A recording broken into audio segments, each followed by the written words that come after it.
Hi all, right back with more Red Storm, Dark Blue Defection, Scenario 3 Morning Glory. This is my part 6, and we're just about to start turn 4. Now I thought there was nothing at all to talk about. Uploaded part 5 earlier today, maybe not, John and the likes not had a chance to look at it yet and make any comments if there was to be any. So I thought I was just going to push on, but I just remembered a comment I did leave in the header. And it was, although just thinking about it now, I don't think I will do this because I was considering it. And it was regarding moving the MiG-23 flight. Was it Glasgow? Towards the fact it's disordered, moving it towards this rally point, which we did do. Now, it was at high altitude, but as I was watching back the video, I realised that if I had dashed them at high altitude, I would have got 8 speed. Now, we moved them here for 5, but as you can see, if I did that... Now, hold on. He did start with a BVR avoid marker on him, and going by that, the solo bot, that you should follow them in order, and it said to select combat throttle and not dash throttle. And I said, right, okay, but then for disordered it wants to set dash throttle, but then in the order that they go, the BVR avoid comes first, and you can't set combat throttle and then change after that to dash throttle, not in the same turn. So I think that's why it was set in my mind, right, we've got a speed at 5. But after looking back, I realised that if I had dashed, we would still remove the BVR avoid marker. And I talked about this, and I am maybe harping on a bit about the fact that the bot is maybe just that little bit too simple in some of the things it's doing, and it's making me want to override it. Anyway, so we would have had the speed at 8. So we would have had 3 more three more speed to move. And you can see that I would actually have reached that rally point if I had dashed. So I thought I might go back and look at that again. I actually left it as a question in the header for anyone to answer what they would do. Should I have done that? But just when I was pressing record there, I realised that this flight couldn't roll for, well, it wasn't allowed to roll for disorder removal anyway, because this is the turn that it received the disordered state. So if we were to have reached the rally point, it wouldn't have made any difference, because we still then couldn't roll this turn. So in actual fact, doing what we've done is okay, because next turn we will reach the rally point and then we will be able to roll. So it wasn't really beneficial to reach it this turn after all. Okay, but I suppose out with that, if this was its second move, maybe that wouldn't be the case, so because it's got the BVR avoid mark. But yeah, whatever. Anyway, I still feel like I'm going to get these coming up quite a bit regarding some of the decisions that the AI is making, and I'm going to be maybe struggling a little to make a decision. I said yesterday when I recorded that part that I wanted to be more stricter and stick by what it says on the bot rules, but here's me starting to drift away from that thinking already, which it's not how I want to be playing the game. I definitely do not. I want to do exactly what it says the bot to do. I've got enough to think about from what I'm going to do myself without trying to think the best moves for the bot. Okay, right, well, we'll just leave that one behind. So it's turn 4, we're just about to start, so let's get on with that. Sequence of play, random event phase, so let's roll a new random event for the turn. 14, just double check. It is 1. Direction finding. So we have to ignore 14. I'll not go looking for it then. It says we've done. I did have the right scenario open there, didn't I? 14. Yeah, morning glory. Ignore 14 direction finding. Okay, so jamming phase is not any. Detection phase, yes, we do have some of that. So let's look at ourselves first. Yeah, we've got four flights. They're spread out a little bit. And then we've got Chevy here, Lion, and then... so what are we doing here? We're rolling to see if we detect. Yeah. And the relevant modifier is if you're at deck level. Well, none of our flights are at deck level. Lion's already detected, so it's just Chevy and the two bombers. Now, we'd rather Chevy didn't get detected here, wouldn't we? So, rolling on the C column with no modifiers. Yeah. Needs that's a Warsaw pack, so they need a 12 to detect. And rolled 14, so there we go. Right, he's going up the spine there.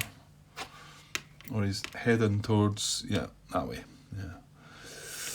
Yeah, well, it might be important for us to get the initiative now, because there's going to be red lights flashing now. They've definitely got a flight within 7 hexes, a detected flight. So, okay. And then our two bombers. So we'll go for Scion first. Again, they need a 12. Rolled a 9, so he's good. Wizard. Rolled a 10. So the bombers stay undetected. So that's nice. And Lion's already detected. And over the other side, I get the feeling they're all detected, aren't they? Yeah, they are. All the Warsaw Pack flights are detected, so no need to move on there. Now, the MiG-23 does have a radar thingy. I get the feeling while he's disordered, he can't use that anyway. If he was to use it, he's completely facing the wrong direction, and his maximum range is 8 hexes, which isn't enough to reach the bombers anyway. So rather than me start looking for if he can do it, if he's disordered, I get the feeling he can't, actually. So, okay, so that's that.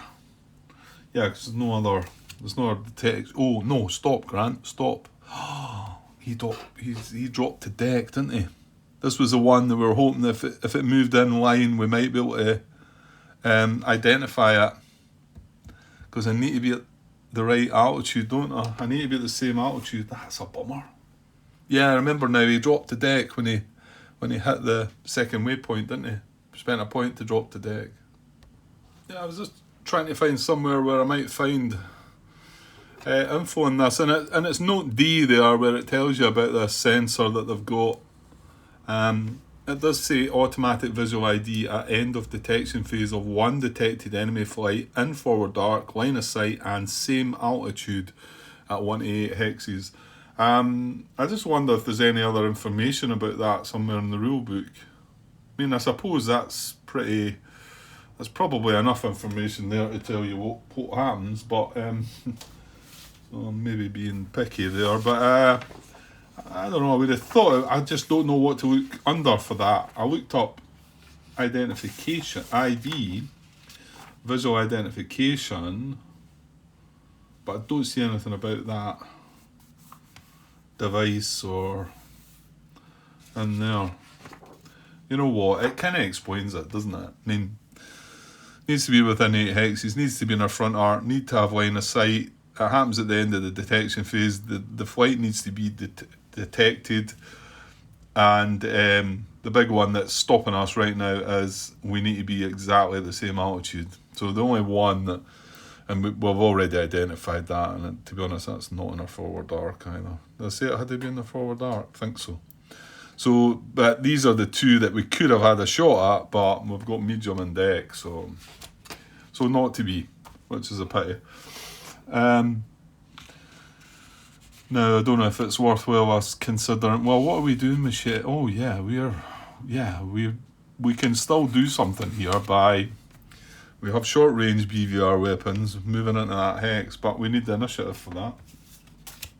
So, sequence of play, that's detection phase over, so movement phase. So, right, big roll on the initiative here. 1 to 6, it's NATO.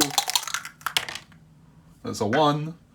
I'll tell you what, we're not losing their rolls very often. So, it is our initiative. So, as long as we draw at least a 1 out the chip pool, initiative chip pool. Right. We've got this one here. That's a 3 on the large side, so I'm hoping it's good. Yeah, we've got a 1. Just a 1. There's not... You don't get that... Well, apart from that one that we've seen that had 3 on either side, I get the feeling there's maybe only a 1 of them, and the majority are probably 1s, and maybe a 1 or... Well, there's not an awful lot of chits. 1, 2, 3, 4... There's 10 chits, so... Yeah. I've not sat and studied them, but... Okay, well, we've got 1 anyway, which is the important one. So I think we probably do want to do the fact that Chevy can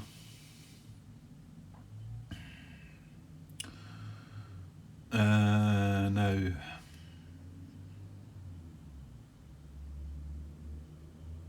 Yeah, I'm pretty sure it is Chevy that we want to activate.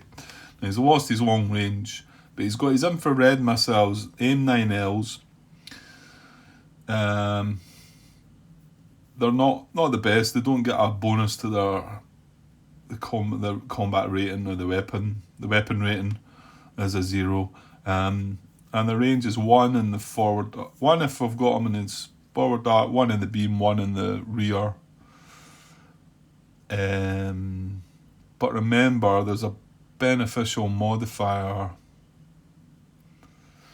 to us being in his front arc, isn't there? When it comes to the BVR actual player card 1, I think we need. Right. Yeah, when we come to BVR maneuver table modifiers, well, we'd lose a 1 for the difference in altitude, but the big one for us is defender attacked from forward arc +2, and attacking flight's aggression value, we get a +2 for that as well, so that's kind of huge. So again, here's the one though. If we move into that hex, straight into that hex, we're half in that hex and half in that hex, and his front arc comes right through that. So I get it this time. I still sort of left that wee bit out there for John to sort of come back and just say, yeah, it's just a Grant thing, yeah. About the previous sort of query that I had regarding that. But I suppose what I was asking, it's exactly the same thing here, isn't it? It's exactly the same thing, because if I move into that hex and then I check to see if I'm in his forward arc, I was suggesting that because we were checking if I was in his forward arc, that he was the non-target flight and me with the target flight to make that check. And John comes back and says I've got that round the wrong way because we are the attacking flight. And yeah, I'm pretty sure it's just the way I'm thinking about it. I really do. Hopefully John will just put my mind at rest and come back and confirm that one for sure. Or maybe he feels he doesn't need to be honest. But I've got the exact same situation here, because if I move into the hex side there, the spine as I call it, of that hex, and then we go to check if we're in his forward arc, then, well, the way John said it, it's me that gets to decide because I'm the attacking flight. I'm the non-target flight and he is the target flight. I'm just looking at it from the other way about, thinking that it's his forward arc we need to be in. I know I'm probably just getting a bit too carried away with that one. Well, you know what? I'm going to go with how John's put it, and hopefully yeah, hopefully he's got that right and we're just being daft.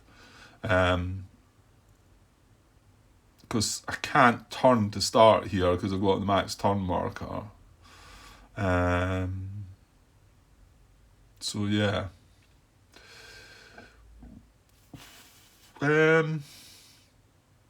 Do I want to drop to medium altitude then?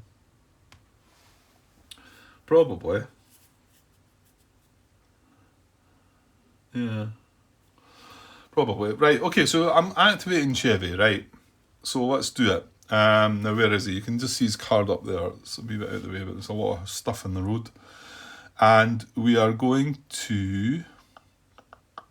Right, I need to spend a movement point first by doing something. Now, I could... Which is probably the wisest thing to do, I think, because I'm not in a great need to go and spend all my movement points. To move at a fast speed here. And what I'm thinking is just spending a point to drop to medium altitude in the hex that I'm in. We can do that, can't we? We can dive to any lower altitude band. Yeah. And then on completing a dive, the flight may make a free turn. Yeah, I think I'd be allowed to make that free turn as well. So in actual fact, I probably could dive in that hex and make a free turn, because as soon as I dive, that's me spent a movement point and that max turn marker comes off. Maybe not, because I'm still in the same hex. Maybe I'm not allowed to do that. Right, well, we'll not tempt things with that. So the max turn marker stays on until I move out that hex, you think? I'm not sure, actually. Oh, excuse me. Page 10, 6.32, turning, the very last paragraph. A flight that begins its movement phase in a hex, an altitude band, it did not turn in during the previous movement phase. Hang on. A flight that begins its movement phase in a hex, an altitude band it did not turn in during the previous movement phase may expend its first movement point to turn up to its maximum turn allowance. I'm not taking that one in. The paragraph before that is a flight that uses its last movement point to turn in a hex, free or max, should be marked with a max turn marker as a reminder. And then the next, again, paragraph, like I say, it says a flight that begins its movement phase in a hex and altitude band it did not turn in during the previous movement phase may expend its first movement point to turn up to its maximum turn allowance. Yeah, okay, so that's not the case, because we did, at that altitude, we did make a turn as our last step. So we cannot do that.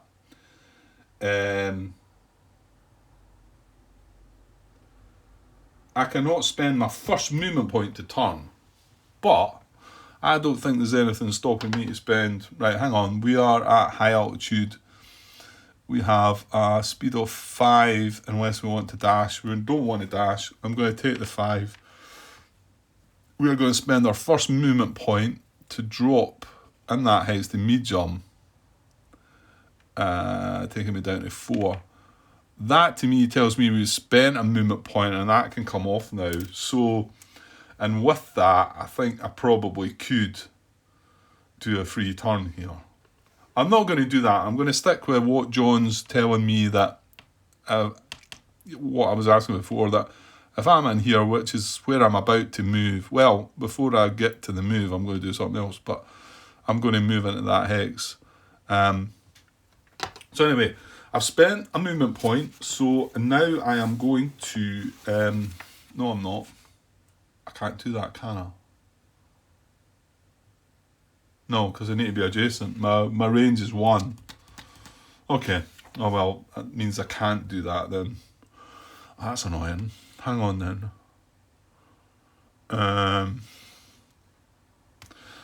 Maybe I don't want to drop to high altitude. But hold on. What I'm trying to do here is try and get 2 attempts to engage it, and the first one by... So if I stayed at high altitude and used my first movement point to move into the hex and try and engage it, but then I would be stuck at high altitude, and then I'd have that -1.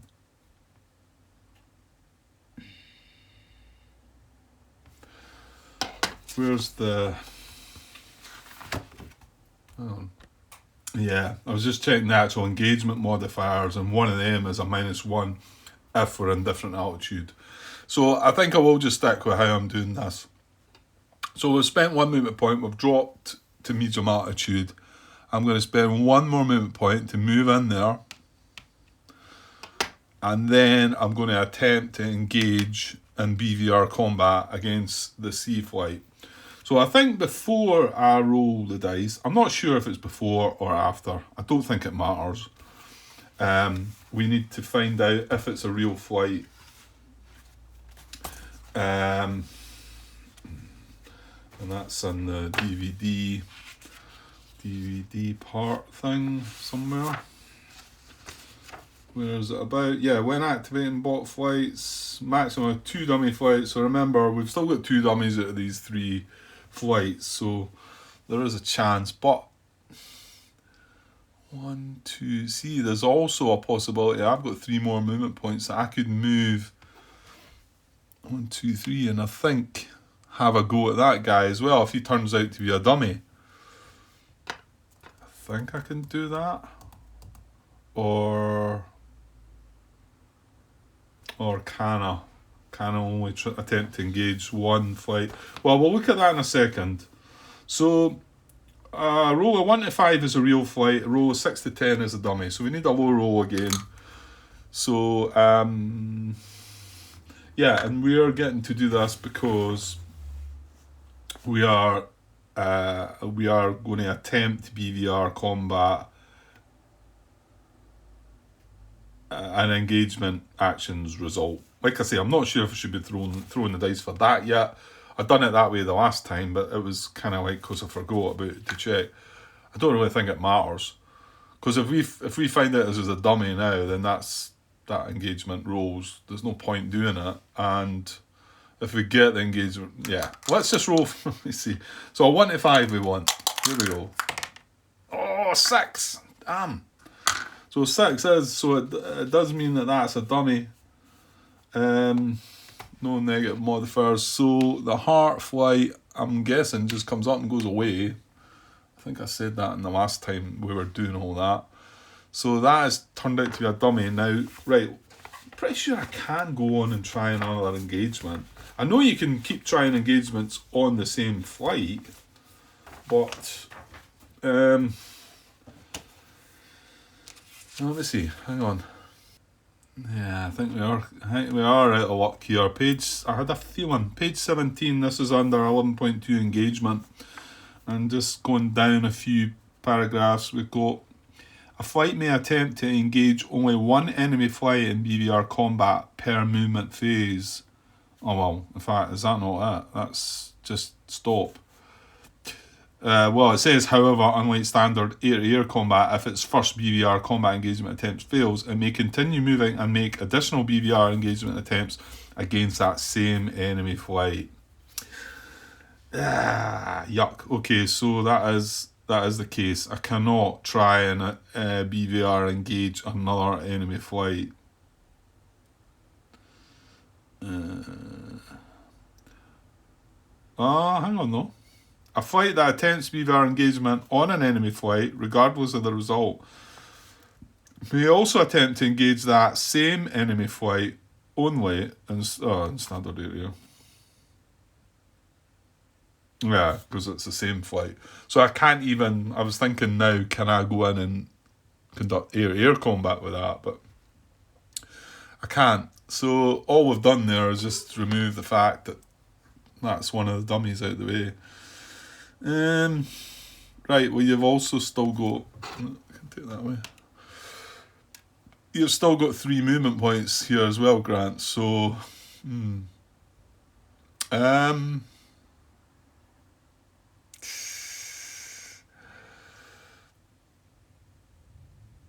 yeah, so what do I want to do now? I don't know. Because now there's nothing more I can do. So, yeah. Now, does this the SU-27? Yeah, okay. It'll have BVR weapons, won't it? Yeah. Hmm. I don't know. Do I want to try and turn away and so he doesn't get that? I mean, if this turns out to be the SU-27, then I'm not so sure I want to face him head on and let him come and BVR attack me. Because they're the aces. They've got an aggression value of 3. Then they would get that +2 for... Yeah, I kind of think I want to try and turn here. And get... Oh, I don't know.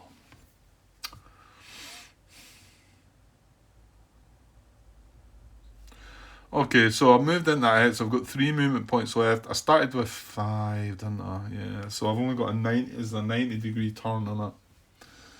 Okay, I'm going to... I don't know what I'm going to do.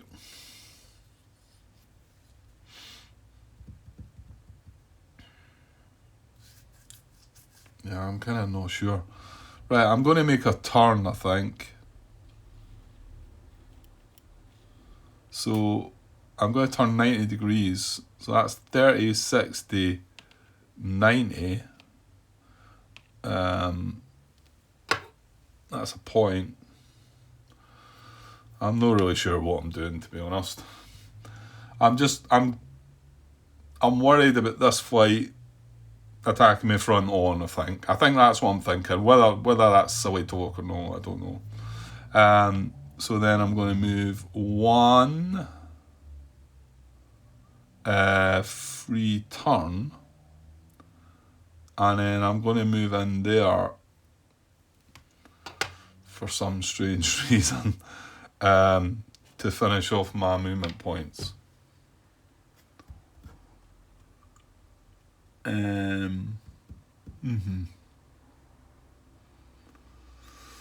So I've not got any of their flights coming head on to me, because remember, one of them is going to be this SU-27. So, and well, no, they're going to activate, aren't they? Yeah, we'll just need to wait and see what they do and what happens, because that might depend what flight activates first. Although that Chevy, that's where he's going to be for the rest of the turn, so there's nothing I can do about that now. Yeah, okay. Well, I don't know. I've no idea if that was a good idea to turn away from that flight or not. I've just not played the game enough to know yet. I do know, okay, you get the head-on BVR, you get that bonus. However, if it's air-to-air, standard air-to-air, you want to come in from behind. So, yeah, okay. Right, well, that's me. We only had one initiative chat, so it's over to the Morsel Pact. Yeah, here we go. So let's see what we're going to get. Oh, a 1 large. This could be a 0. It is a 0. So they're not going to go next. Not that any of this really matters, because there's nothing I can really do about that. Right, so us to draw a chip. It was a 2 large. There's a 0 in one of these as well. That's a 1 though. Okay, so we've got 1 flight to activate or move. Oh yeah, something I wanted to look at. Hang on. No, I think it was a daft thought, I think. I started wondering if, I guess it's just because of the way the bot's acting, that when it says within 7 hexes, I wondered if that then, see this right here, this is within 7 hexes, right? With that. But if, say, another flight away up here was to move first, it wasn't within 7 hexes. I started thinking, well, as long as there's one of their flights within 7. But that's daft, isn't it? That is daft. But it says if detected enemy flight is in same hex or within 7 hexes. So yeah, that's right, isn't it? Yeah. Yeah, I think I've just been silly there. Okay, what are we doing? It's our flight. Yeah, I was about to say it was them, but no, they drew the 0, didn't they? Well, I guess we should just move lion into place then. Well, no, this was my thinking was, if I move it into place, it's going to be 1, 2, it's probably going to be in this hex here. 1, 2, 3, 4, 5. That's going to be within 6. 1, 2, 3, 4, 5. That's going to be within. That's going to be 5. 1, 2, 3, 4, 5. 1, 2, 3, 4, 5, 6. I'm going to be in there. So is it not going to go for the closer one anyway? If it turns out. Well, we would have to see if it's obviously. It would have to roll to see if it was a dummy flight to start with, and then it would. Select nearest detected human player flight. Oh, hang on. Chevy is detected. Yeah, he just got detected, didn't it? Yeah, so they're both detected. So it does select the nearest randomly we would select ties, and that's where I was kind of stuck that last time as well, sort of like wanting to override things and wondering about it. So in actual fact, if I did move into there, it would still go for Chevy anyway, wouldn't it? So that's not really changing anything. Okay, so let's just move lion. He's at low altitude. He's got a speed of 4, but I'm going to set his throttle. Well, his speed's 4, but I'm going to set his speed at 3. I don't know. Does that actually affect the? Would that affect the turn? Well, it doesn't matter in that case because 3 to 4 is the same. I know I can select one speed less. I feel the need to go and look this up. I don't know why.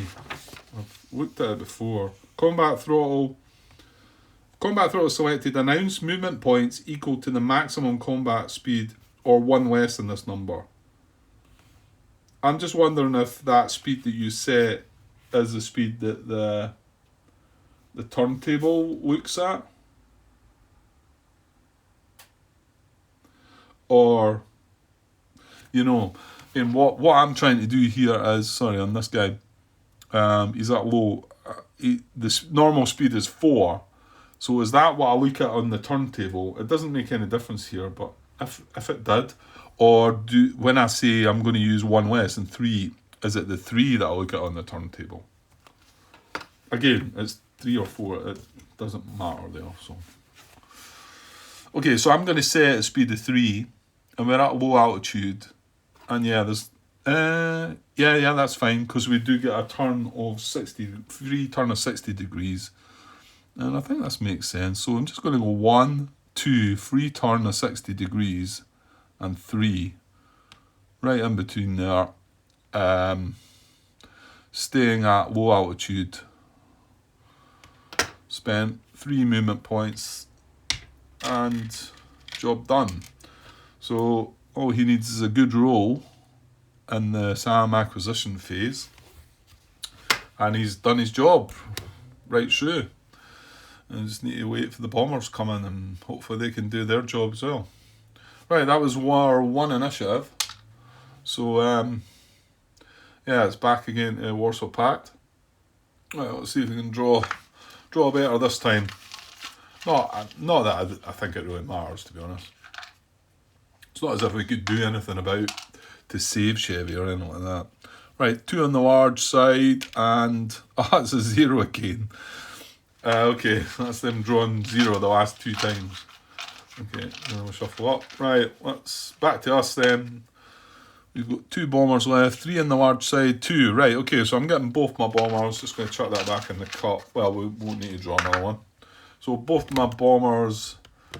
I was looking at this their fuel. They've got like 11 fuel, and there's no point dashing them.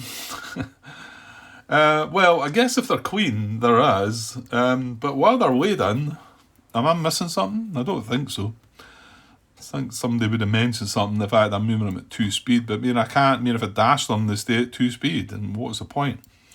Okay, if I dash them at clean, once I've dropped all their bombs, okay, there's a one speed difference.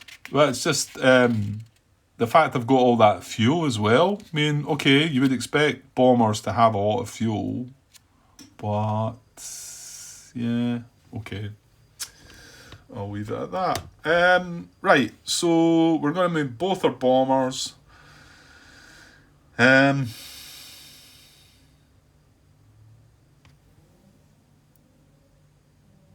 Yeah, I don't think anything funky happening. So 1, 2, staying at low altitude for him.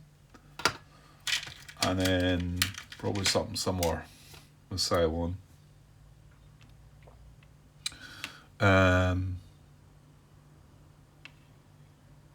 So I'll go 1, free turn, 2,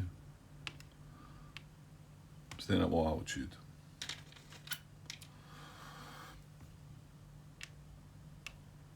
Okay, yeah, they still feel like they're a good bit to go, eh? Well, 1, 2, and then I'm going to be in that position where I'm going to go 1, 2. No, that's what I want, isn't it? So that's perfect, I think. So I'm going to do 1 free turn, 2, and then my next again turn, I'm going to move in there for 1, set my IP, move in there for 2, and drop some bombs. Yeah, and then my next turn, I'm going to turn and move. Well, yeah, I don't want to go into that hex either, do I? Because I'm going to be at, we're at low altitude. Yeah, I don't want to do that.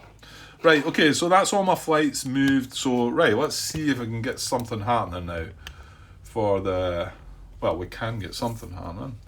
The Warsaw Pact. So they've got 3 flights now left. 1's away because... No, 2's away. No, 1's away. 1 was a real flight, 1 was a dummy flight. Right. So we've got a diamond and 2 spades. So we need to roll just between them, don't we? So we'll say the diamond's odd. I've rolled even.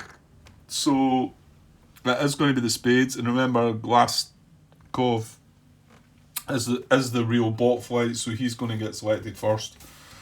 Now, we are disordered. So, if not adjacent to orbit rally point, dash throttle, climb 1 altitude band, and move as close as possible to nearest orbit rally point. Why waste this fuel point? Tell me, guys, come on.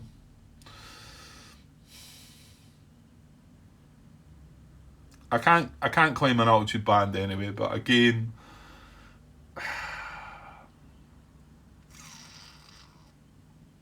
come on, John, surely you don't do that. Surely you wouldn't. If we were sitting at medium altitude right now, would you honestly select dash throttle and climb to high?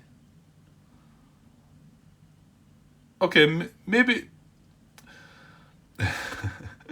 maybe you would climb to high altitude because it does kind of say it. But again, what I'm seeing from that is the benefit of that is to get up as high as possible so your speed increases. Is there another reason for that?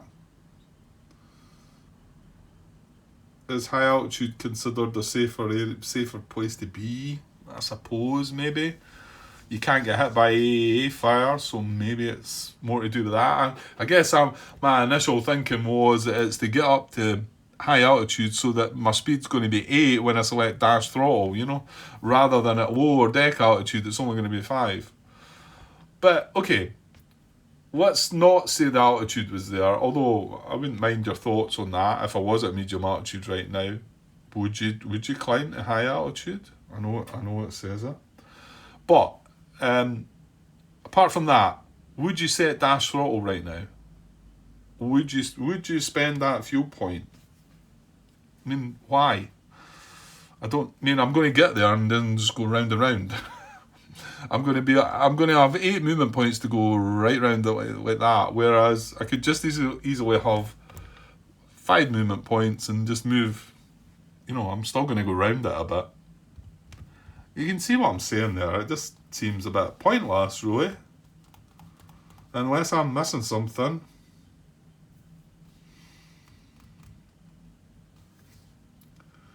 Again, I really feel the need to just not do that, not to set dash throttle, and not, well, maybe the climbing in the altitude band I would do, because maybe there's another purpose for that, and maybe it's a good idea to be at high altitude. However, I wouldn't do it if it meant I couldn't reach the rally point, like the last time.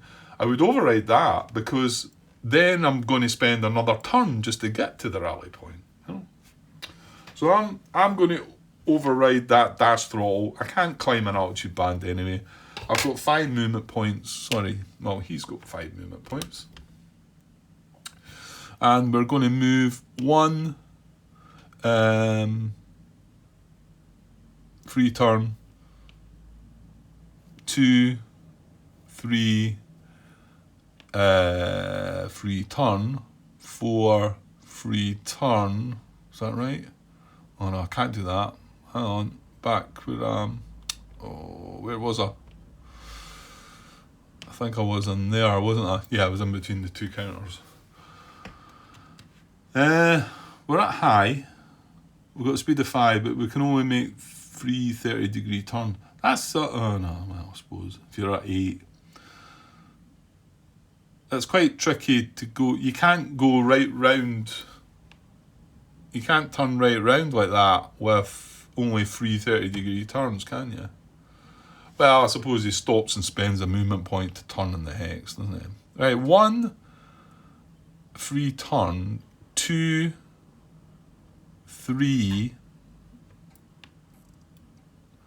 and it's 90 degrees turn we can do. So I've got 2 points left, so now I'm going to turn 90 degrees, 30, well, I'm going to turn 60 degrees for 1 movement point, and then my last movement point I'm going to just move straight into there, and that's them all. And I'm kind of facing the wrong direction, but I'm adjacent to the rally point, which is what I need to be. That's what we want. Okay, so I didn't say dash roll there because I'm going to need to be told something. It just seems pointless to do it. I don't see the reason. I need to be given a good reason. And it's not enough for me. It's not enough for you just to say, well, sometimes the bot will make daft decisions. I don't think this bot needs to be making these daft decisions, but I don't know. I'm not knocking the bot or anything like that. I just don't know. It does feel like there could have been a bit more. I think I said that yesterday. I'm not one to knock it. It's great that that this game can be played solitaire. It's brilliant. Obviously any game that has some solitaire rules is all. I'm all for it. It just yeah. But then there's lots of other games out there that just have sort of simplified AI rules that let you sort of say, that's silly, let's not do that, let's do this. I guess I'm more the one that wants the big sets of rules, the big 60-page... I mean, this is a 60-page rule book, but if you look at the last game, one of the last games I just played, John Butterfield's Enemy Action Kharkov, then that's got about the same amount. It's got 3 rule books about that size, but you'll find that the rules for the AI are like probably half of that rule book, if not more, depending on which version. Anyway, okay. Right, well, you've... Right, Grant. Okay, so he's settled there. He's at his rally point, so he's happy. He's going to be able to make that roll. And, yeah, so he's got... Well, no, he's still got 2 flights. We've still got 2 flights to go. And the fact he had flights within 7. No, that didn't matter because he has to look at this first.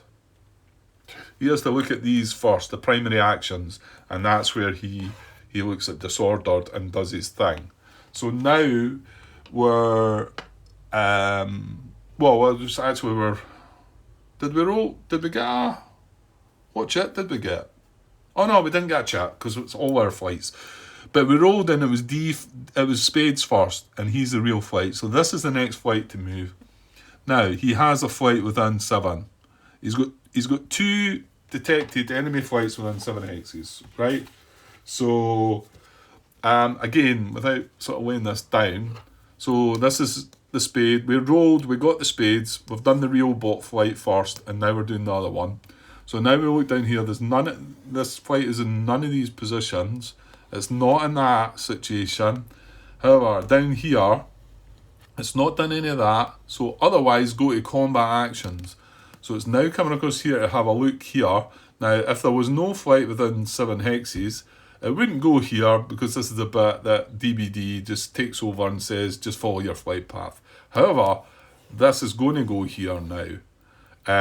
However, before it goes here, it's going to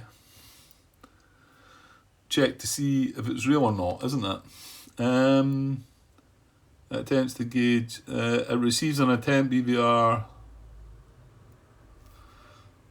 Come on, is it not? Do we not do that now? Attempts to engage in or is successfully engaged in air combat. It receives an attempt BVR combat or attempt standard.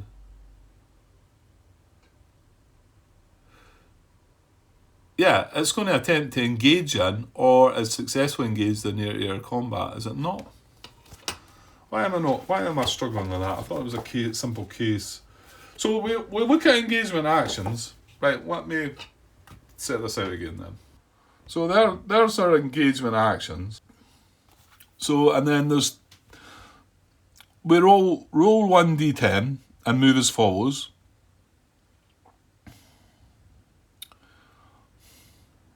Do we not? Hang on. Yeah, hang on, Grant. It's when we either receive this or this, isn't it? We don't need to start reading these until we've checked the flight. Is that not right? If I just turn this over the other side, we should see this. No, we won't. That's the wrong bit. Hang on. Yeah, this is what I wanted. So there we go. It receives an attempt. I think I read that wrong before, didn't I? Yeah. I've been reading that last time as if that was us.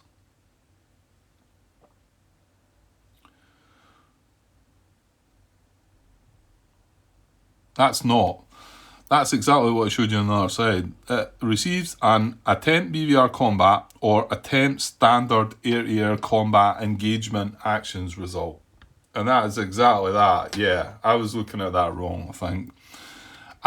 Right, follow on here, because there's attempt BVR combat, attempt standard air-to-air combat, and this is an engagements action result. So we roll the dice. If we get one of these, then we check to see if it's a real flight. So, in actual fact, you could probably do it before we roll the dice, I think. Because he can probably engage in either one of the situations, I think. Well, let's roll the dice then. And yeah, there was something bothering me about that other side again. But anyway, let's roll. So less than a 6, it's BVR. Greater than a 7. Greater than or equal to a 7. So what we got? We've got a 6 bang on. So it was less than or equal to a 6. Attempt BVR combat. Okay. Not sure I wanted that. Well, I don't know. Did it matter? So we've got that result now. So before we carry on with that, well, we're just going to attempt. We're going to see if that flight is real or not. We need to know. We need to activate that flight, and it could well be a dummy. Who knows? Well, we're about to find out. So we're going to roll A 1 to 5 is going to be a real flight, and a 6 to 10 is going to be a dummy. So here we go.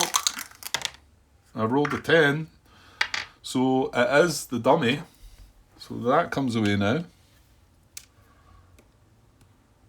And can I just now mark this? I think I can, can't I? I mean,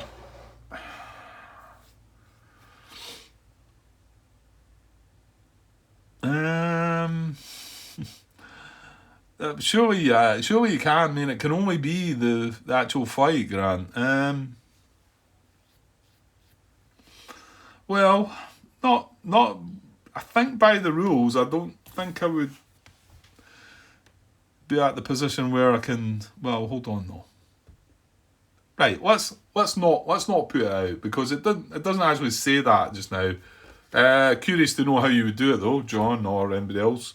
Would you just put the flight out now? I mean, we know that's what it is. It's just that there could be something that might say, well, is this a real flight? Or, I don't know. I'm just maybe being fussy. Right, well, we're going to move on to this flight right now. So, yeah, we're going to roll for this. Well, there's no rolling anyway. We're just going to put it out, aren't we? Because it's within 7. It's not got any primary actions it needs to do. It's going to go right to engagement actions, and we're going to roll to see if it's going to attempt BVR combat. Yeah, we're going to roll on this again. So let's do that. I rolled a 10 this time. So it's going to attempt standard air-to-air combat, and with that attempt, we would now check to see if this is a real flight. That kind of feels silly. Yeah, you probably would have just put the flight out right away. Right, now here we've got our aces, Rostov, Nikita and Nikolai, or something like that. Right, so that's all our flights known. So he is going to attempt standard air-to-air combat against us. Okay, I'm sure he can do that. He's at high altitude. So, well, let's see what the instructions here say, because this might just guide us to what we need to do. Determine target. Select nearest detected human player flight. So we know, well, it's going to be, what's the name? Chevy. It's going to be Chevy, which is the F4E Phantom 2 flights. We have 4 aircraft in that flight, though. Remember that one, Grant? Yeah. So that's our target. So move as follows. Combat or dash throttle, whichever is needed to engage. Move to enter enemy flight hex at same altitude if able. From rear hemisphere if possible. Attempt engagement. If engagement attempt not possible, move as close as possible to target flight at same altitude. Turn in to keep it in forward arc. Engagement successful, resolve air-to-air combat, taking all possible shots using the following priority. Again, I found this one a little strange. When we had that, well, I don't think it was an actual combat that way, but it was looking like, if it had been, it would select a different. Well, for instance, let me look at Rostov. This might be a different story, right enough. He's got infrared missile. Yeah, he would want to use them first, to be honest.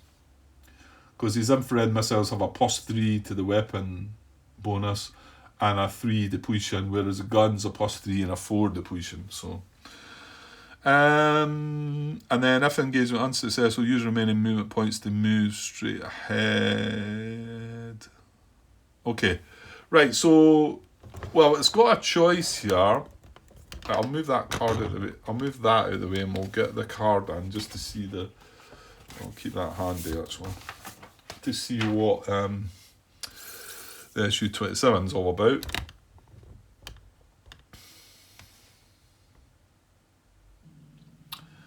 Okay, been on pause there for a couple of hours, so just try to catch back up. I think, yeah, we had one more flight to activate, and it was the SU-27 S Flanker B flight. Rostov with the 2 ace pilots. Yeah, and this is the last flight to be activated. Yeah, okay. So, yeah, engagement actions. Oh no, we rolled the dice. Yeah, we did. Yeah, we rolled the dice and they want to do standard air. Yeah, we've sussed that out. So what speed can they be? They're at high, so they could either be a speed of 5 or they could dash to 7. And remember, we can get, well, in actual fact, if you select normal, you could have a speed of 4 or 5. If you select dash, I think I can have a speed of 6 or 7. Well, I suppose you could probably have 5, but what would be the point of that? I think it's between combat and dash throttle. Tends to make, I think, 6 or 7. So, and we want to try and get round the back of this flight. This is our target flight. And he's facing against us, so we need to try and get right round the back. Well, not necessarily the back, it's just rear hemisphere, isn't it? Rear hemisphere. I'm looking on the back of the player aid 3 it is. Yeah, so rear hemisphere is the 3 rear areas, isn't it? So yeah, so we don't need to necessarily be in the rear arc. So we could be coming in from the rear beam, as in here, where the medium altitude marker is, I think. That's probably, now he's facing down the spine, right, okay. Right, let me pause then and try and work out how the best way to do this is. I wouldn't have thought we needed the 7, the dash. Let's just look at combat throttle and see if this is doable. Okay, I've been having a look at this. I think I do actually need dash throttle. I don't think I can get round into the rear hemisphere facing the target with just 5 movement points. So I think we're setting dash throttle. However, well, is there any benefit to entering? There's not a benefit to entering the hex, is there? However, it does say, move to enter enemy flight hex at same altitude if able. Yeah, we've got a. Oh god. Oh no, we're at high. We can drop an altitude band. Yeah, that's fine. I thought we had to climb one, but we don't. We're this other way about. They're at high and it's us that are at medium.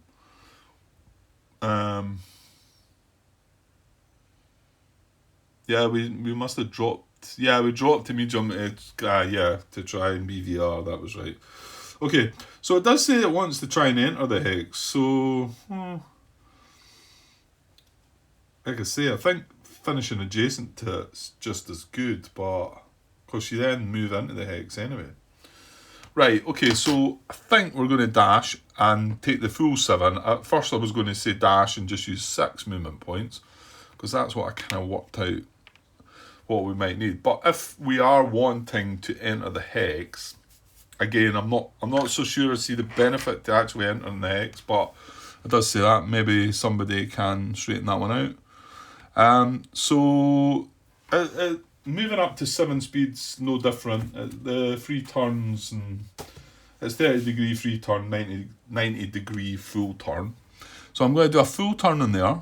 I've just left that A flight. I've just left that in there just to say, it was just so it had the facing as well. So 30, 60, 90 degrees.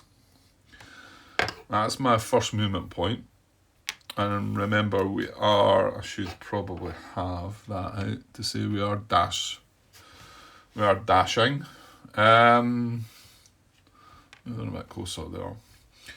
So, and then my second movement point is in there. Down to 5. No, I didn't want to free turn there, did I? No. Third movement point is in here. Well, hang on. If I did, Yeah, hang on. If I did free turn into there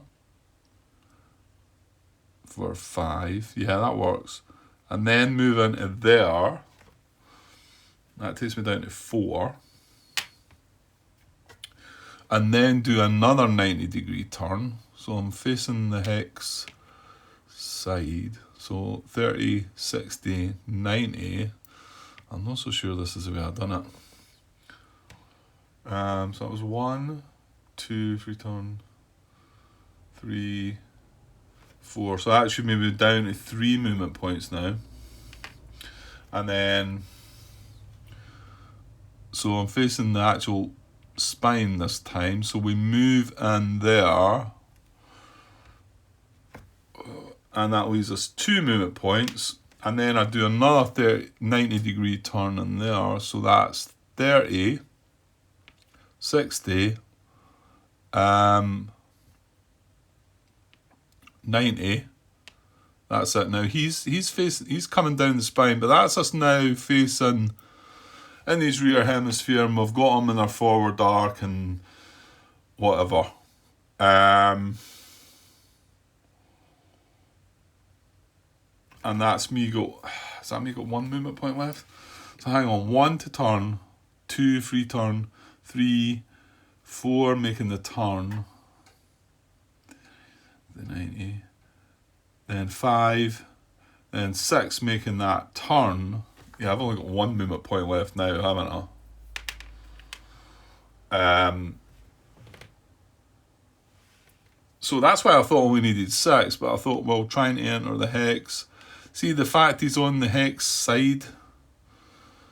Well, you know what? My last movement point can move into there and free turn, and that puts him right into the hex, right behind him. Now, can we fight on a hex side? There's something about that, I think, isn't there? Yeah, just glancing at hex sides here, back on page 9, 6.12. For the purposes of attacks and stacking, a fight occupying a hex side occupies both hexes sharing that hex side. Attacks against the fight can be made into either hex, attacking player choice. When attacking a fight on a hex side, the attacking player designates which hex the attack takes place in. Treat the fight as it occupies that hex without changing its location or facing. Okay. If a fight is forced to scatter, perform Sam avoidance, immediately slide it sideways into the designated hex before scattering or avoiding. Okay. Air-to-air attacks by a flight on a hex side can be made from either hex. By a flight on a hex. Right, okay. So, but we're on the hex side as well. Well, no, we're not on the hex side, are we? We were facing there. So in actual fact, no. If I move into that hex, that's kind of awkward, isn't it? Because I was facing there, wasn't I? So I'm saying I was moving it there with my last point. But a free turn actually just puts me in the hex, and that hex facing that way, doesn't it? I think, am I not just better off just attacking from there? It feels, because I've done my full turn there. It's not, I can't turn it off. Right, sorry. Right, I think just to make things easier, I'll just have set my speed at 6, and that would be my last point, and I'm going to just declare the attack from there, because I think if I move that other point, I'm moving to here. I'm not actually moving into, well, yeah, we've already said that this, because it's on the hex side, we can say it's in this hex or this hex. So if we just say that's in this hex, we can, move into that hex. It just feels a little bit awkward, that. So I think what I'd rather do, well, mind you, no, you can't, Grant, can you? Because my facing is that way, whereas his facing is that way. There's a 30-degree difference in our facings. But, so if I go into the, I'm not going into the hex, I'm going into the hex side. So, okay, so I think I am using that last movement point to move into the hex. I'm going to say that this flight is in this hex, because I'm attacking it. And we're moving in, we're in its rear hemisphere, so we are attacking from the rear. And yeah, it just seems a little bit fiddly, this. I don't know. The thing is, we are going to scatter, aren't we? So can I treat the flight as if it occupies that hex without changing its location or facing? Treat the flight as if it occupies that hex without changing its... See, without changing its location or facing, which means that I don't move it from that hex, although we move... If a flight is forced to scatter, well, it is going to be forced to scatter, isn't it? You know what I'm going to do? I'm going to take this cube off, because all our flights have been moved anyway, so I'll just take that off, and hopefully I'll not forget. Clears up a little bit of the clutter there. Right, well, we'll leave them... Chevy's in the hex side like that. Rostov is coming into attack in this hex, and we're saying that Chevy's in that hex. And we've got 30-degree difference in our facings. And that was our last point, and that is us attempting to engage in standard air-to-air combat. So we've moved to enter the... We set dash throttle, which is what we needed. We've moved to enter the enemy flight hex, which I think I've achieved because it's on the hex side. And then from the rear hemisphere, which we did, we came in from the rear there. Attempt engagement. If engagement attempt not possible, move as close as possible. Right, so we're going to attempt engagement, and then if it's successful, we will resolve it. If it's unsuccessful, with no remaining movement points anyway, so we'll just... I don't know, we'll just... Oh, and... Yeah, of course, and while I was moving around there, at one point we dropped to medium altitude as well. Sorry. Okay, so... Right, I think we can attempt air-to-air combat then. Right. Where's all that again? Query card 1, innit? Right, we've done this not that long ago, Grant. So, yeah, we made a bit of a mess of it, eh? This is when we forgot about undetecting the flights. What was the other thing we forgot? Manoeuvre markers. Yeah, they were the two things we missed. So let's not miss them this time. Right, well, we need to check for engagement first. So let's have a look at that. Okay, so there's the two flights involved. Su-27, F4 Phantom.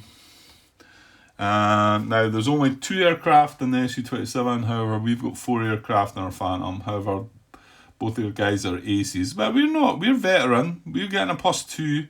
They're getting a +3. So... But they have attacked from the rear, which is going to give them certain benefits, isn't it? Right, let's look here then. Well, there's standard air-to-air combat sequence first. So engagement, attacker announces multiple attacker/attack options. Not doing any of that. Both attacker and defender roll for engagement. Combat commences, proceed to step B. Okay, so let's check for engagement. Yeah, and that's right. We both roll on this, don't we? So, okay. So there's the requirements up top. Defender detected and not start with friendly flight. Yeah, okay, hang on. I can take that little generic flight away now that I'd left there. And move that dash marker as well. Yeah, it was just to keep track of where it was and its facing, so... Defender within 1 hex and same altitude or 1 altitude below. We're at same altitude, and as far as I'm aware, we're both in the same hex. And it's the hex that Rostov is sitting in, but we're not allowed to move Chevy because of how I'm reading that. But if it's forced to scatter, we immediately slide it sideways into the designated hex. So I think it's going to slide in there anyway, because it is going to scatter, isn't it?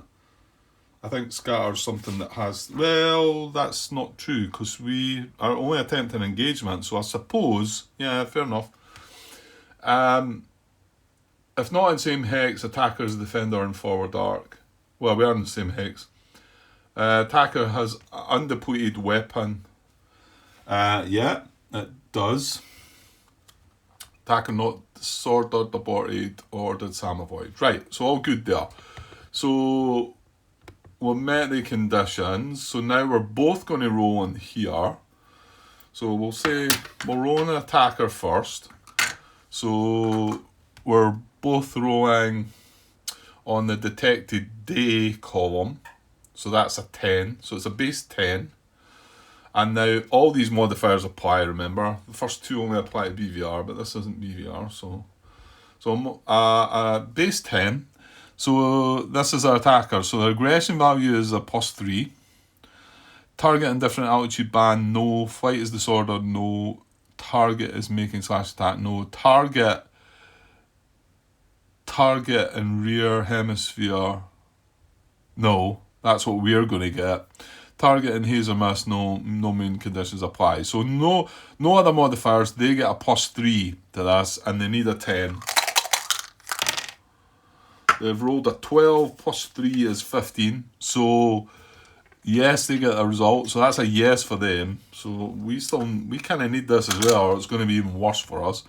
So our aggression value is a +2, and then the only other thing that's going to happen is the target is in our rear hemisphere, because that's where...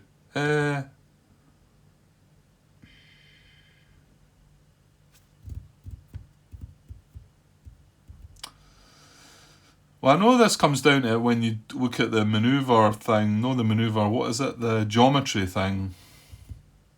Did we get that? Target in rear hemisphere? Yeah, because we've not moved into the hex yet, have we? No. Well, we kind of have. Boo. Anytime I've done the standard area, I've never actually moved into the hex. So I think that's what's thrown me here. That modifier must apply though, because the whole point was to try and get the Warsaw Pact flight round the back. And it would be sitting, if it wasn't in the hex, it'd be sitting right behind in its rear hemisphere. So I think that's a -1. I'm not quite sure. Yeah, so we got a +2 -1. So we've only got a +1 here, and we need a 10 as well. Oh, just rolled 10, but +1's 11. So yeah, so it's a yes and a yes, and then there's the results. So attacker yes, defender yes, commence combat. There's no surprise or disadvantage. Yeah, you can see that if we had got a no, the attacker would have had surprise and we would have had disadvantage. So at least we got past that bit. So that's going to happen. So now we're going to move on to part B.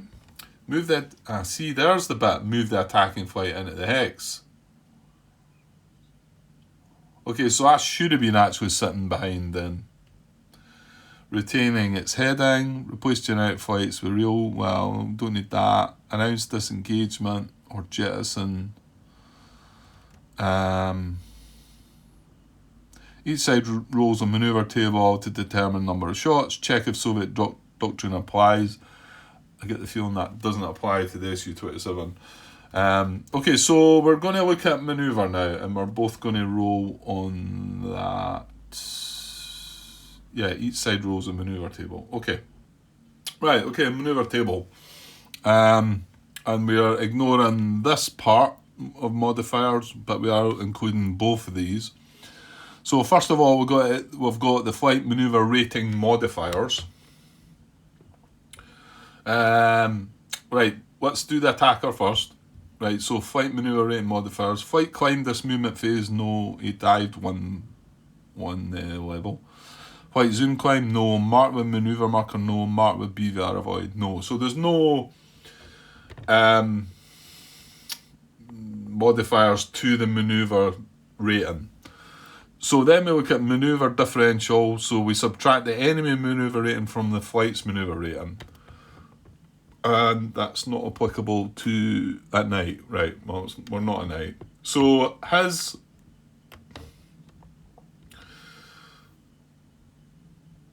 Oh, that was relevant then. No, it's not. It's not, Grant. No, I'm thinking, I'm looking at numbers thinking between these two, but no, he's not lathering, he's clean. So if we had a speed of 5, and remember we started at high altitude, so yeah, what happens there actually? That's a good point. The fact we've dropped an altitude band hasn't changed the number there. But the fact we're at medium altitude just now, is that what we check here? John? Plus, I mean, I know they're both +7 because we started at high. Or would it be from... Yeah, it's got to be from the medium, isn't it? It's got to be from medium. Yeah, it must be. Yeah. Yeah, sorry. I'm just ignoring me there. You don't need to answer that one, John. Unless I've got it wrong. So +7, because we're at medium. And then we compare that to the Phantom, who's at medium as well, and also has a clean profile. And he's a +6 at medium. So there's a one benefit to the flanker there, to the Warsaw Pact. So moving back across to there, a kind of strange angle, but rather than zooming out. So the differential is so it's a +1. He gets a +1, and remember we're going to get a -1 for that. And then aggression differential again is going to be a +1 because they've got a 3 and we've got a 2. So another +1, so that's +2. And then the geometry, can I do this without moving the camera? Hopefully. And this is where again they benefit, because if the attacker's in the defender's rear or rear B marks, the geometry modifiers are +1 attacker, -1 defender. So another +1 for him. Yeah, not looking good. So 1, 2, 3. So we've got a +3. Enemy fight disorder, no. Fight has surprise, no. Disadvantage, no. Disengage in combat at night. So that's it. So he's got a +3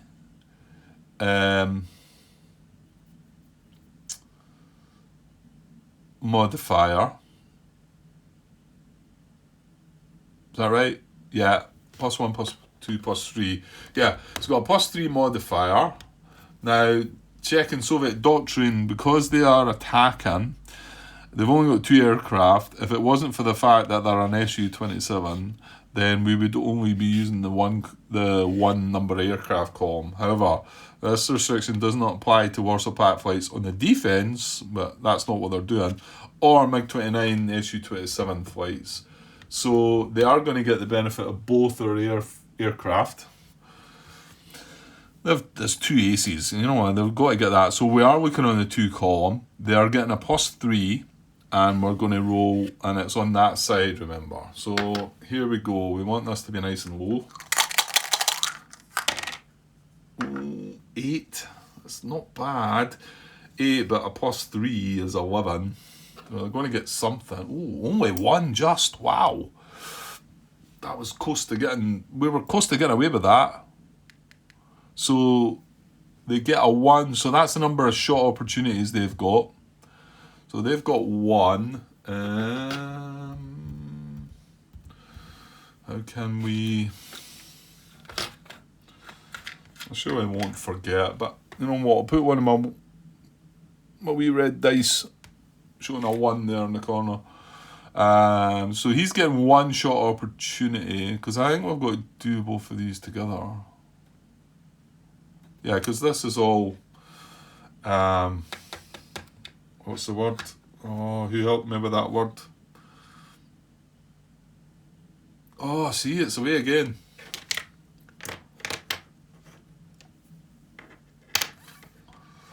These all happen at the same time. Oh, come on, Grant. Right, anyway, whatever. I just paused there trying to think and I can't, right? Let's just forget it, right? Okay, so they've got 1 shot opportunity, so let's find out ours. Now, no modifiers for us because we didn't actually do the move, and I think these are, well, not necessarily, but anyway, none of them apply. So we got a -1 here, a -1 here, and a -1 here. So we got a -3 to this. They got the +3, we got a -3. I think it's probably, yeah, you're going to get, it's just going to flip over, isn't it? I mean, the good thing though, however, is we've got 4 aircraft. So we're looking on the 4 column here. But we've got a -3, so we still need this die roll high. So here we go. Oh, it's high. It's high. 18 -3 is 15. I'll take that. Oh, look at that. It's a 3. 3 shot opportunities. Give me another one of their little red dice. Boom. How about that? Nice dice roll there. So the result is the number of shot opportunities. We didn't do slash attack nonsense or that. Okay, so right, let me just double check we're keeping everything right there. So yeah, just quickly flipping back across just to double check. So each side rolls a maneuver table to determine number of shots. They've got 1, we've got 3. Shot resolution. Resolve each shot in the shot resolution table. So let's go and do that. Okay, so we didn't have a good result the last time we were on this table, but we have in the past had really good results. So select an undepleted weapon to shoot with, then roll 2 dice, apply modifiers, consult the table below. Shots are resolved in any order. Now, I think it says the ball will use as many shots as it got. I mean, he's only got 1, so it doesn't matter in this case, but pretty sure that was one of the general bot behaviour, wasn't it? Yeah, bot fight always takes the maximum number of shots, but he's only getting 1 here, which we're most pleased about.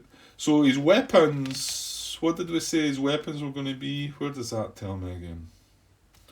It's on the engagement thing, isn't it? So, if engagement is successful, resolve air-to-air combat, take all possible shots using following priority: infrared missile, gun, radar, homing missile. Well, its infrared missiles are, can we get a bit of zoom on that? A little bit. Dice might be in the way. Well, it's not, it's infrared missile anyway, Grant. So he's got infrared missiles. Yeah, and it kind of makes sense because we're up close. It wants to keep its BVR radar homing missiles with a longer range, doesn't it? So, and these get a +3 bonus, and I've got a 3 depletion. So it does make sense. I think it shows you them on there, doesn't it? Yeah, that's a 3 and a 3. You can see that the gun is a 3 and a 4. And actually, the radar homing missile... I'm looking at the wrong thing here. I'm looking at the wrong bloody thing on the flight log sheet. Where is he? Rostov. Yeah, you can see his radar homing missiles have got a depletion of 6, so he definitely doesn't. And they've got a range of 7 in BVR from the front. So he's going to use his infrared missiles.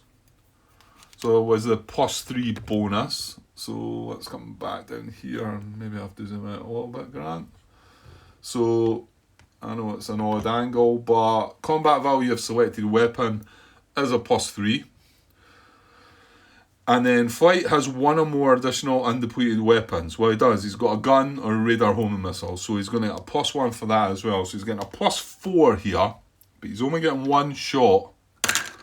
And, well, here we go. Right? +4. Oh, I don't make this up, by the way. I'm not making this up. I do not fudge these dice rolls or anything like that. Look at that. Honestly, honest gov. 3. 3, but you get a +4. Well, that's useless. 3 + 4 is 7. It's still less than 13, so we've really got lucky there. Right, okay, so over to us. What do we want to use? Well, bear in mind we've not got... We've not got our good weapons anymore. We've not got radar home missiles. Yeah, we're clearly using our infrared missile, AIM-9L, because it's a +3 with a 3 depletion, and the gun's only a +2. But we can also still use the gun as our extra weapon, so we'll be doing that. So back down there, we're going to use the infrared missile, AIM-9L. Oh, no. Oh, yes, it is. Yes, it is. I was about to say it's not a +3, but it is, because we are standard air combat. We're not BVR, so it does get the +3, and it's a 3 depletion. So, +3 for the combat value, and then +1 because we've got guns as well that are undepleted. So we're getting a +4, and we're getting 3 shots. 3 shots. So here's the first one. +4. 13, +4, 17. 1 aircraft shot down. Look at this. This is beautiful. 1 aircraft shot down. Well, we want to fire again, yeah. We want another result like that. So that's 1 aircraft shot down.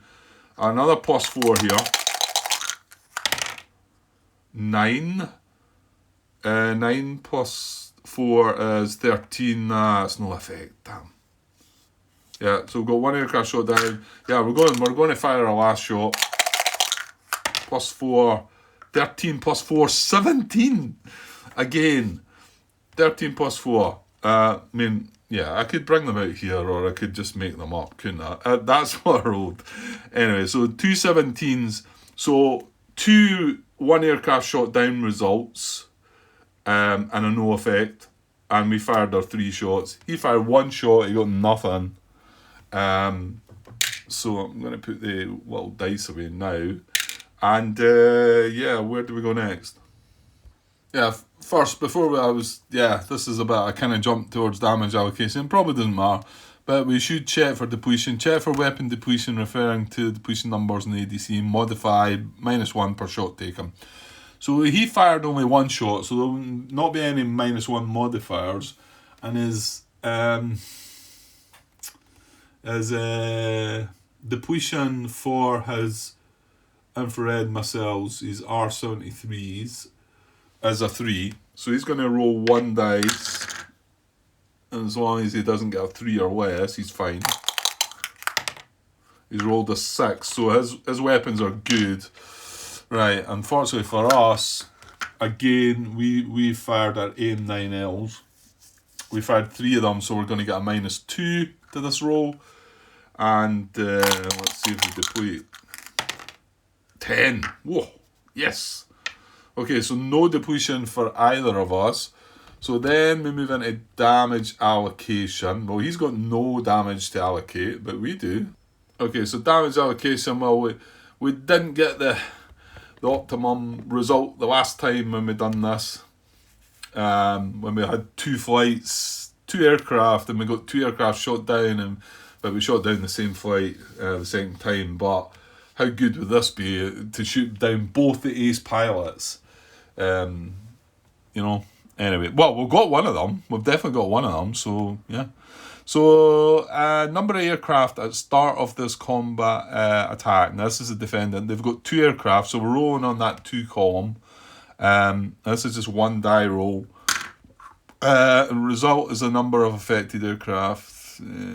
Yeah, so we're rolling twice on this for 2 aircraft shot down results. So here's the first one. I've rolled an 8. That's going, yeah, you kind of want, it looks like there's a less chance of the first flight getting hit.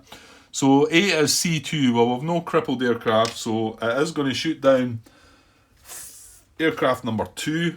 So down he goes. I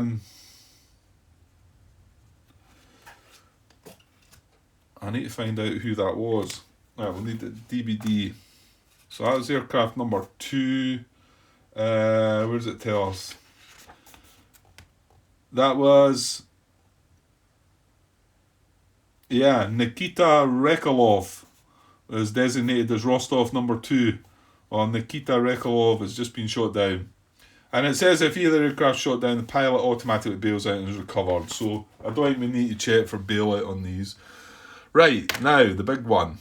the next die roll, we want to be very low. So, and then, yeah. So we want because we roll in the 2 columns still, even though there's 1 shot down, we've still got to roll in that column. So we really want a 1 to 4, don't we? So here we go. 10, yeah. Okay, so we get the same result. We shoot down aircraft 2 twice. So unfortunately, we never got them completely. But, well, we never got hit ourselves, so can't complain with all that. Right, so just a look on the other side quickly. Next step is a morale check, and then we check scatter, and we put markers on, and we remember that we're both getting manoeuvre markers, and we're both becoming undetected as well. But however, this is quite important as well, and this is where we can get hurt. After not being hurt, it can still hurt here pretty bad. So we both roll on this again, so I'll let him roll first. Modifiers are his aggression values, which is a 3. Had surprise, no disadvantage, no. +1 per enemy aircraft damage, crippled, shot down. Well, he doesn't get that. However, he does get the -1 per friendly aircraft damage, crippled, shot down, because we shot down 1. Flight is disengaging, no. So they got a +3 and then a -1. So they're getting a +2 on this. And this is the one we want it to be low. So they get a +2. Right, here we go. 13 +2 is 15. That seems pretty decent. Now we are on the BVR air-to-air combat this time. So 15, well, yeah, it's not. We wanted them down here, didn't we? So 15 is a -1 to aggression value. Jettison check. Well, he's no air to ground, so we don't need to do that. He is going to take a hit to his aggression though, so he's going to knock that down from a +3 to a +2. So that's good. Would have preferred to have seen him disordered, mind you, but right, well, let's see how we're going to go in here though, because this is a tough bit to get through without any. I mean, what he got was a good result actually. I'd be happy with that result. So, right, our aggression value is a 2, and we did shoot a aircraft down, so we get another +1 for that. So we're getting a +3 for this. Yeah, that's right. So we're getting a +3. Keep it high. 14, I'll take that. 14 +3 is 17. Greater than or equal to 17. No aggression value change. Jettison check. Yes, perfect. We've no air to ground weapons, and no change to our aggression. So really good. Okay. Right. Next step. Right, and then let's look at. I know it's a bit glary down there. So we're on step. Oh no, we're on step G. I was about to go to markers and detection and jumps. So scatter, roll for scatter, not applicable. Yeah, we didn't do any of that. So let's check the scatter table. So there we go, scatter, following standard air-to-air combat, each flight rolls 1 die for scatter, turn and move the flight to the indicated hex. If the roll is odd, the flight descends an altitude band. If the roll is even, the flight stays at current altitude. Okay, so, right, well, this is where he needs to move into the hex then. So the attack happened in this hex here, which is 5724, I think. So I'm going to move him in now, facing the spine, and we are facing the hex side. We are facing the hex side, and he's facing the hex spine. That's the way I kind of read them, but I don't know. There's a 30-degree difference between the two of us. So he's facing, yeah, he's rolling on this call. He's rolling on this one. So 1 die roll. And yeah, and if it's odd, he drops, he descends as well. So 1 die roll on this. Let's see what he gets. It's got a 2. So he's going to turn and move directly left. Where are we? Yeah, you're zoomed in a bit much there, Grant. So, hang on, I've got them the wrong way about, have I not? No, because it was him attacking us, Grant. It was him attacking us. So no, I've looked at the wrong one. Sorry. He's facing the thing, yeah. So he's rolled a 2, so he's gonna go southwest. He's gonna turn and go southwest.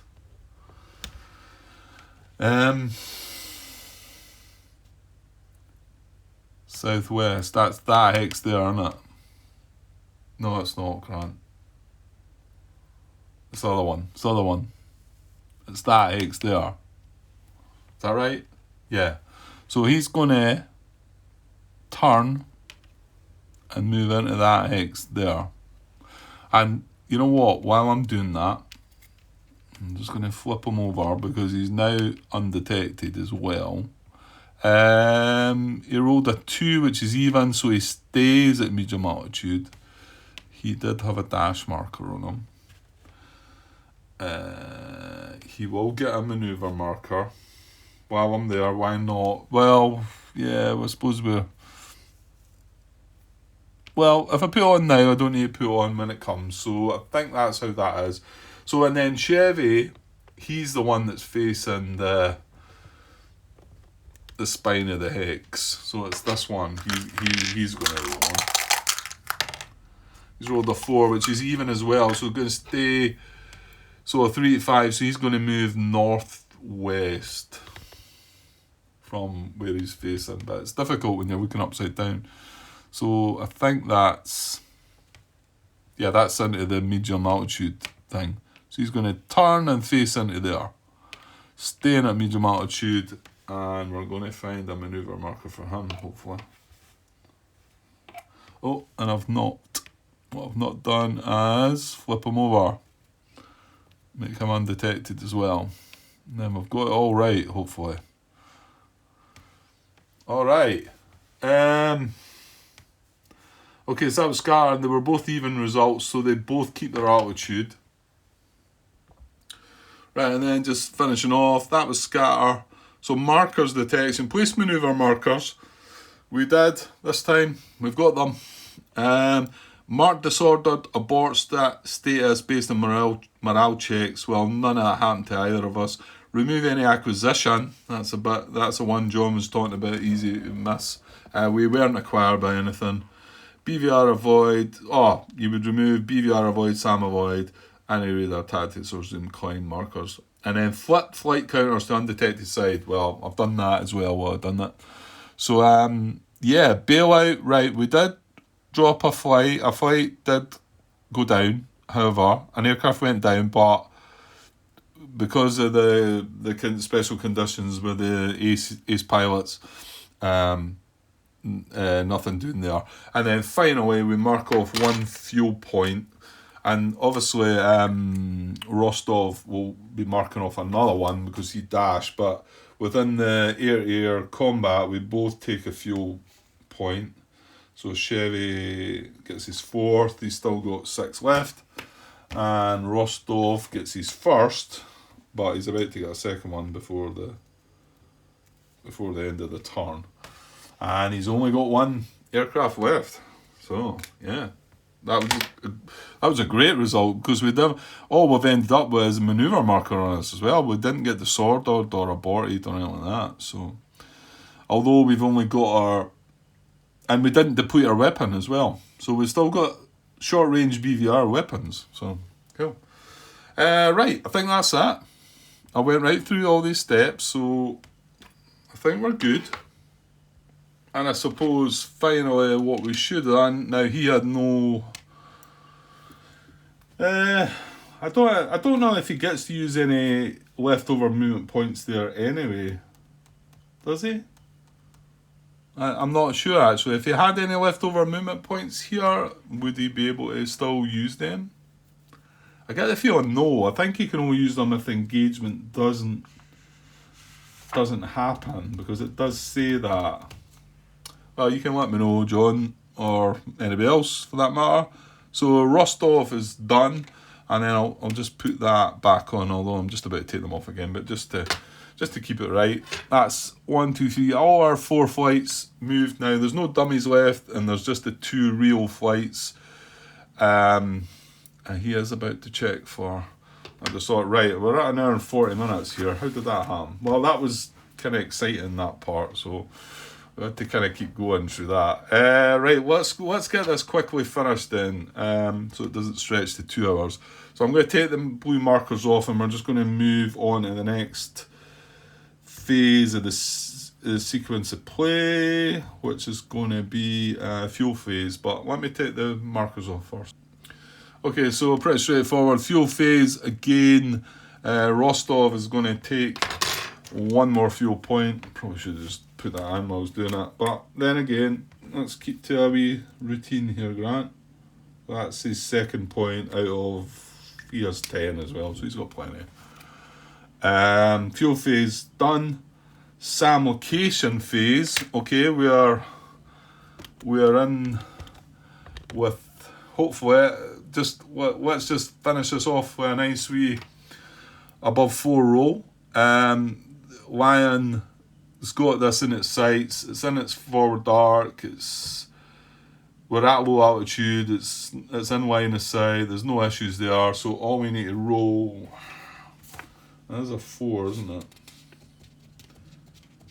It's within 2 hexes. So roll 1d10, a roll of 4 or more, it's identified. So let's not spoil things here. 4. Oof. So close, but we got it. Okay, so that is the final one. 5220. Flip him over again just to say that he's identified. So that's all our targets identified. So that's went sweet as well. Okay, moving on. Track phase. All detected NATO flights at deck. I don't think we have anything at deck. No, nothing's at deck at all. So we're just going to roll on the track table to see if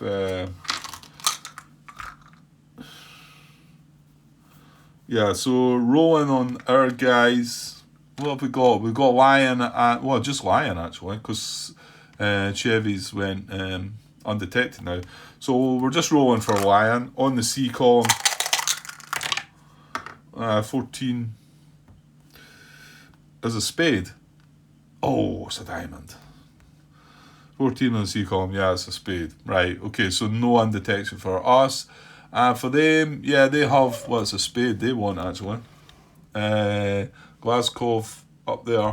Alright, maybe zoom in. As a spade. And we're rolling, remember, we've still got the NATO comms failure, so we're rolling on the E column. Rolled 7 on the E column. It's a heart and curly brackets, so no good there either. Right, okay. And then SAM acquisition. No, that's not what we want. We've got still something to do. Admin phase, right. Flights roll for disorder recovery. Okay, so we'll just keep the camera right there. So, Glasgow, yeah, he got a -2 hit to his aggression value. So his aggression value is -2. And where does it tell you? There's a bit, I think one of the player rate cards tell you. You know what it was? It was when we were looking at let's player rate card 1. It tells you under the results. Disorder recovery tells you on player rate card 1. You had the morale check bit. So roll 2 dice, add aggression value, which is -2, add +8 if within 1 hex of a rally orbit point, recover on a final result of 20 plus. So we're getting a +6, because +8 -2. So a +6, so he needs a 14. Here we go. He's rolled 8, so not any good. 8 + 6 as 14. So no good, so that's good. We don't want him coming back to bother us at the moment. We want our bombers to move in and do their thing. So he'll just hover about around that rally point. I think, yeah. Okay, so next phase, well, it's just removing any markers, but I don't think we can't remove the sword dart. We don't remove maneuver because they affect us. Yeah, I don't think there was anything else. I want to say Rostov might have a max turn marker. I kind of felt like he maybe turned when he went in the last. Yeah, I don't know. I'm not 100% sure. It's probably not that big a deal. Okay. Yeah, that was really good, and we got great results as well, which kind of helps. Not that I mind. No, I don't mind getting a beating. I don't, but it's going well. It's going well. That's what took one of the aces down, and yeah, you know what? Chevy's going to chase after him as well. Why not? Lion's done his thing, got all the targets identified, and the bombers are they're not far away. Couple turns, I think Lizard's in. Maybe an extra turn for Cylon to get in, but yeah, that's cool. Okay, I just noticed there when I was paused, John's made some comments on my last part. Had a quick glance at them, but I won't talk about them yet. Nothing really jumped out, I don't think, though, so nothing that I feel like, oh, wait now, I'll need to redo this whole an hour and 46 minutes. That's not to say that might not happen, but we've got away with things up to now anyway. To a certain extent. Well, that's the turnover, isn't it? So moving on to turn 5. And remember, there's 14 turns in this scenario, so we're not bad, really. The fact that we're getting to bomb this next turn. No, it'll be the next again turn, sorry.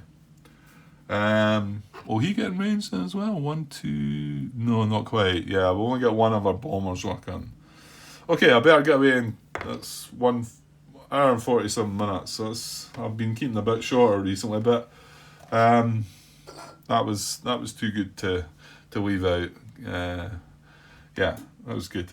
Right, I'll be back. Yeah, I'll probably get a little bit in tomorrow. Tomorrow's Friday, and then, like I say, won't be around Saturday, and probably back again on Sunday. Got this other game. Reading up the rules, looking at some other things again. I'm not sure if it's for me. Tactical war game. I'm starting to get used to how you call them tactical. I think enemy action Kharkov is like operational, and then you've got strategic, which is further away from things. But I have to say, enemy action Ardennes and Kharkov, if they're operational, that's probably my kind of thing. That was good. And tacticals up a wee bit, platoons and up a bit closer. I don't know what the DD series is then. I suppose that's something in between, or is that classed as operational as well, maybe? I don't know. That doesn't feel like the tactical game. Anyway, when I do start, there's 2 or 3 I'm going to lay out and have a wee chat about them and that. And I've tried a couple of them, and one of them I got way back when I first started the hobby and really enjoyed. So, but since then, I think the other ones I've sort of tried to get into, and yeah. Anyway, this one I've got seems to have a decent solo system, but I've not tried it yet. So, I'm only going by what I'm reading. So that could be,